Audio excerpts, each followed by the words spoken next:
dans un pays de soleil outre-mer que certains désiraient conserver. Celle que je n'aurais pas voulu faire,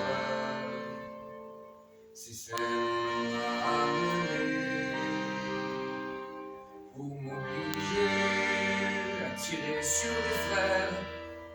Au contraire, j'aurais préféré aider. Celle que je n'aurais pas voulu faire, c'est celle qu'on voulait me forcer à incendier un doigt, porte de fer, à tuer femme et gosse à pleurer. Celle que je n'aurais pas voulu faire, c'est celle qu'on voulait me fusiller, car je refusais d'être tortionnaire au nom du pays de la liberté.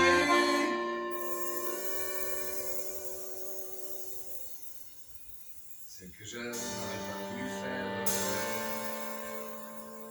c'est celle que j'étais du côté des gros marchands de misère, pas du bon côté des opprimés.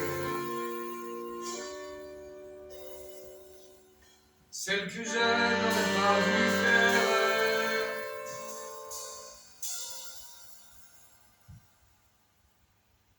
vous comprendrez pourquoi j'ai déserté.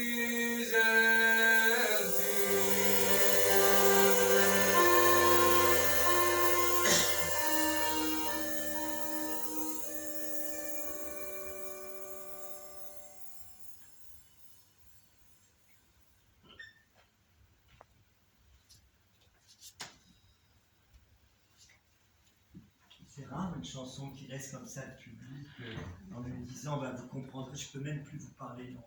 Non, je finis la chanson là, je peux pas continuer. C'est-à-dire c'est vraiment né de l'émotion de cet homme à voir l'horreur.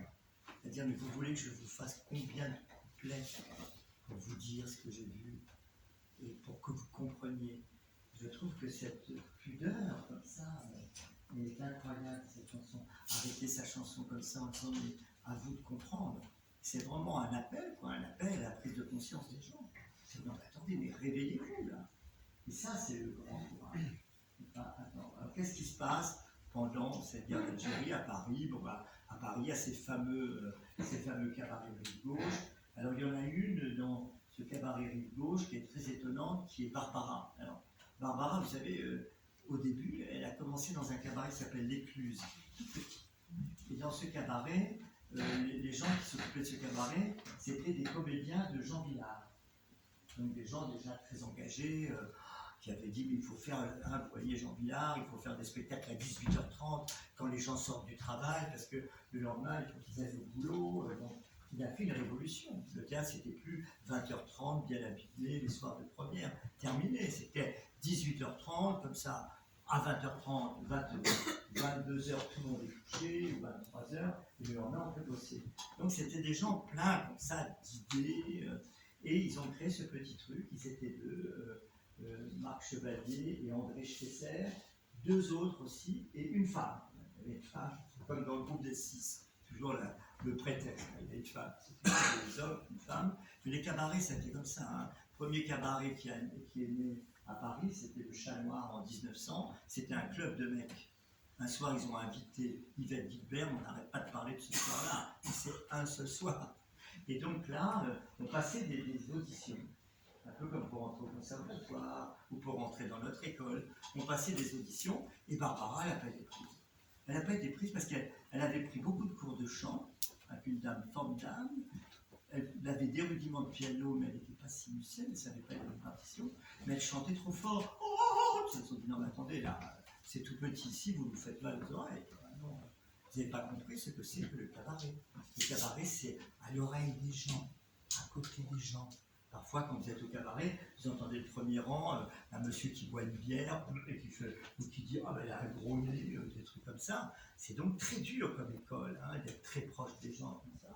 Et donc, elle finit par rentrer. Elle s'en va et elle revient à Paris, elle finit par être admise dans ce cabaret, et puis elle vient tout voir, elle vient tout écouter. Et un jour vient un monsieur Cuvelier, qui chante une chanson. Elle lui dit, mais c'est pour moi cette chanson. D'abord, c'est une chanson qui doit être chantée par une femme. C'est pour moi. Et pour elle, cette chanson qu'elle chantait en 57, eh bien, elle parle vraiment de la guerre. Elle dit aux hommes, mais vous allez continuer comme ça par la guerre? Messieurs, on homme grand,